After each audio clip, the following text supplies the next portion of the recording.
Hey, my brother, I wanted to share a thought with you. I was asked to give a talk on this idea of, are we really crafting our life or allowing circumstance in our life to craft the life we have today?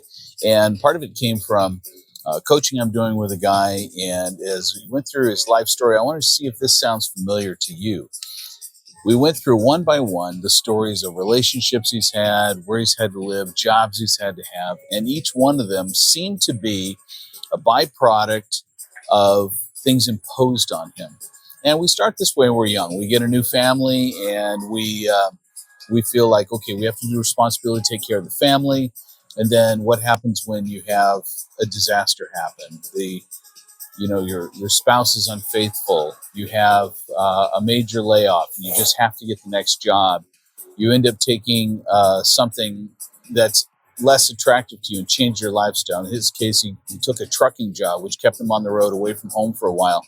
And here he finds himself now approaching 50, and he realizes every single one of the paths he's taken in his life have really been dictated to him and not as much of his creation. Now, he's done what he could to financially at least have a base and have a little bit of a slush fund set aside for himself. But in a sense, if you were to ask, is this the life you created? You'd have to say no. And it's interesting because once you've developed the mindset, the thought that that's okay, then your decisions are based on that. And I find in the conversation with this brother that he's making so many of his decisions based on the patterns he'd had all his life. Well, I got to do this for this person. Well, I have to do that. Well, I've got to do this. And I was just like, well, time out, time out. You're now in a place where if you were to sit down and really say, what would I like my life to be like? It becomes a totally different question. And so I want to just review that with you. You know, it's the teaching I do for Dr. Robert Glover. I teach, I'm a certified No More Mr. Nice Guy coach. And this is one of the typical things of nice guys. We feel this oversense of obligation to accomplish what we feel we have to do for other people first. And it isn't that there won't be care for them, but I find that when we take care of ourselves first, we end up being able to actually do more for others. And I found this myself. If you know my story, when my second spouse passed away around 41 years old, I found myself in a place where I really didn't want to be in my life. And I went into a depression. And when I came out of it, I realized I had that revelation. It's, look, I've done everything for everyone else. I did all things domestically for family. I drove a white minivan. I wasn't experiencing adventure in my life. I'd become obese. I didn't like myself. And I wasn't really doing anything to change that. And the path I took, in my case, was I just started saying yes to small adventures. So I got invited to go on this crazy fishing trip on the Amazon River. And it was my first time out of the country since I was 18 years old. Imagine that, 41, 42 years old. And I hadn't even been out of the country since I was 18. And my first trip is to go on a fishing trip with a bunch of guys on the Amazon River in Brazil. It was scary. But when I came back, I was so full of life and invigorated. I was like, what else is there that I've been missing out on? What else could I do? Now, in the coaching I do for nice guys, one of the things that we follow is one of Glover's teachings is that, you know, having a woman in your life is sort of like the icing on the cake. But you got to first build a good cake of a life first. And you can have cake and enjoy it without the icing, honestly. So if you keep that perspective in place, then you have to ask the question, okay, then what are my ingredients for creating a good cake of a life? And this is where I encourage you to go through this exercise of listing down the things that would just make for a good, solid life. Where you're like, where you just literally can peacefully, deeply inside you go, you know what, I'm good. I'm good. And typically it's going to include, obviously, I start off with physical fitness. I went from 250 pounds down to 190 and started bodybuilding. And that made such a difference in my energy and obviously my longevity. I probably wouldn't be here today if I hadn't changed that.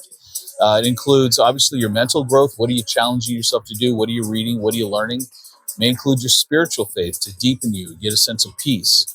Includes social. Are you hanging out with people? Do you have a good set of brothers around you? Do you feel connected? If you want to call somebody and hang out, do you have those people in your life?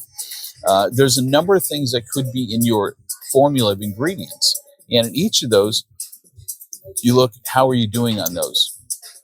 Second thing I recommend doing is then create a vision for yourself, your life. Let's say in a year from now, you're able to put together the life that you're designing, what you'd love to be doing, what does it look like, and go from journaling it from the time you wake up to the time you go to bed at night without the woman. Just you have a great life.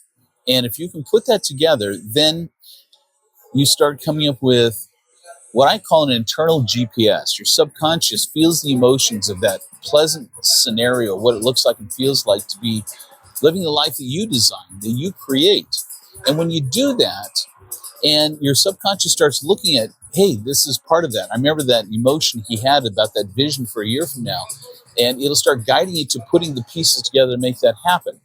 And the last thing I would really advise you to do on this is have a little bit of urgency on it.